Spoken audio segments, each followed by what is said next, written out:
Hello everyone, welcome to my YouTube channel. In this particular video, let us discuss about the Information Technology Act of 2000.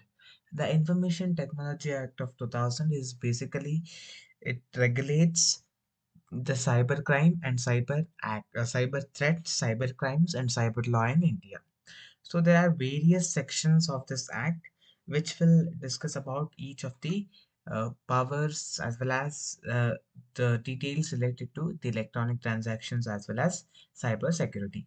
First one is section 4. It speaks about the legal recognition of electronic records. So whatever the records you have saved electronic way or whatever the digital signatures you have, so providing the legal protection for that is in the section 4.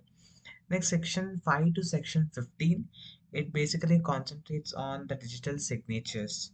So the digital signatures are commonly used in today's world for the electronic documents.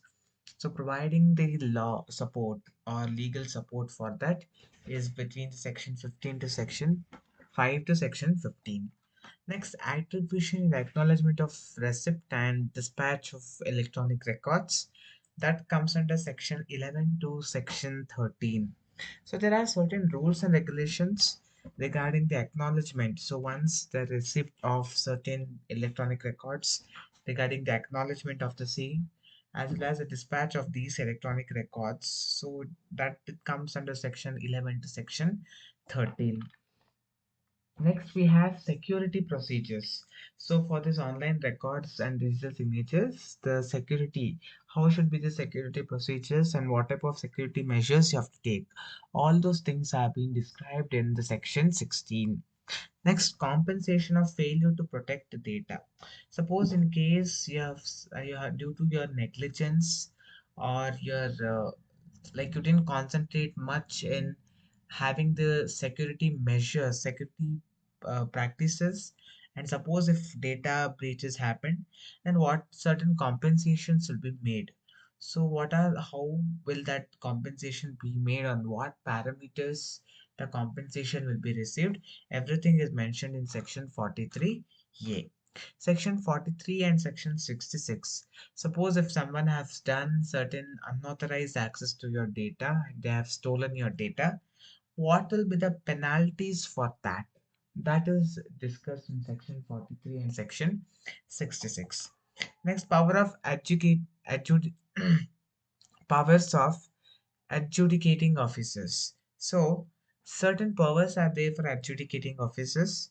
So to discuss about the contravention of the act and to impose the penalties, they have certain powers.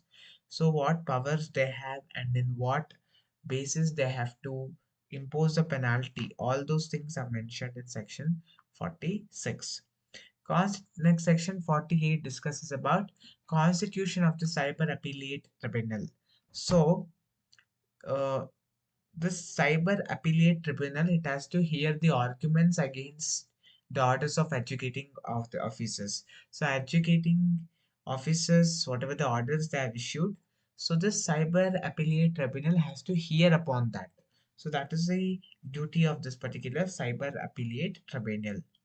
Next is power of police officers. So what are the powers of police officers? To what extent they have powers in investigating the this thing sorry in investigating the cyber offenses? They cannot do the complete investigation.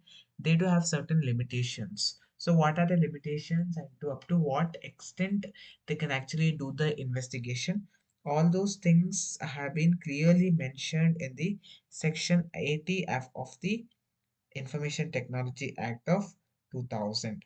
Next, we have section 70B, where it profounds or it strongly tells about the establishment of Indian Computer Emergency Response Team. It is also known as CERT. So Computer Emergency Response Team. So if there is any sudden threats in the computer, sudden attacks, cyber attacks happen, then how it has to be responded, isn't it? So in order to respond with that particular sudden cyber threat or sudden cyber attack, there is a specialized team designed for that, and that team name is Computer Emergency Response Team. So this team is responsible to immediately respond for that particular cyber attacks and just decide upon the best possible measures that can be taken to overcome that particular act. So this is all about the Information Technology Act and its Amendment Act. Hope you have understood about this very well. In my next video, I'll come back with various offenses and what and all the penalties will be put down for such offenses. Thank you for watching the video. I'll come back with the next video.